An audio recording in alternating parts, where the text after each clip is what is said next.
Salut, c'est Jonathan. Je voulais te rappeler ce matin que tes valeurs sont ta valeur. Pour être honnête avec toi, si le monde d'aujourd'hui cherchait des principes, des dogmes ou cherchait à se mettre sous le poids de la religion, ça se serait. Évidemment, la religion en a tellement communiqué des vérités comme ça que les gens sont dégoûtés et veulent même plus approcher Dieu. Trop dur, trop lourd, trop fermé. Évidemment, l'évangile nous donne des bases avec des dogmes et des principes.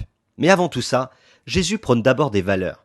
Il enseigne des valeurs, il communique des valeurs, il rappelle quelles doivent être au quotidien tes valeurs.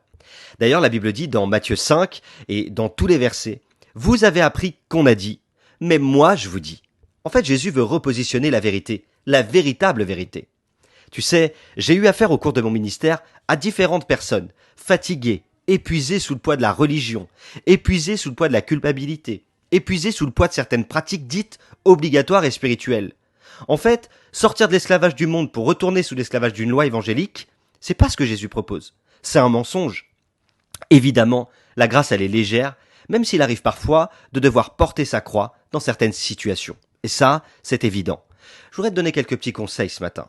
Sois honnête avec toi-même. Ce que je veux dire par là, évidemment que tu es honnête. Mais rappelle-toi, si tu es honnête avec toi-même, que tu ne peux pas imposer des choses aux autres que toi-même tu n'arrives pas à porter. Car tu sais qu'avec le temps, certaines choses sont trop lourdes, alors que l'évangile, lui, est très léger. D'abord, cultive les valeurs. Si tu sens que ton quotidien t'écrase, si tu sens que pour un oui ou pour un non, le poids de la culpabilité t'envahit, si tu sens que ta liberté ou l'atteinte à ta liberté a été touchée, alors faut remettre en question tes convictions, ce en quoi tu crois et ce en qui tu crois. Cultive encore les valeurs, c'est ça le plus important. Les principes et les dogmes, ils sont pas mauvais, ils font partie de l'évangile. Évidemment, la Bible en parle, le Nouveau Testament nous l'enseigne. Mais ce que je veux dire par là, c'est que lorsque la grâce est bien positionnée en toi, alors tes valeurs sont présentes et c'est pas difficile d'accomplir une loi de cœur. Mais d'abord, cultive les valeurs.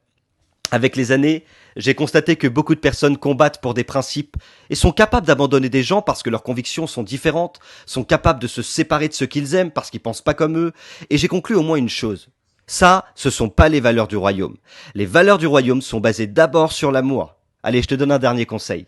Si t'as un combat à mener, rappelle-toi que c'est d'abord un combat contre toi-même, afin de conserver un principe fondamental, ta valeur sont tes valeurs.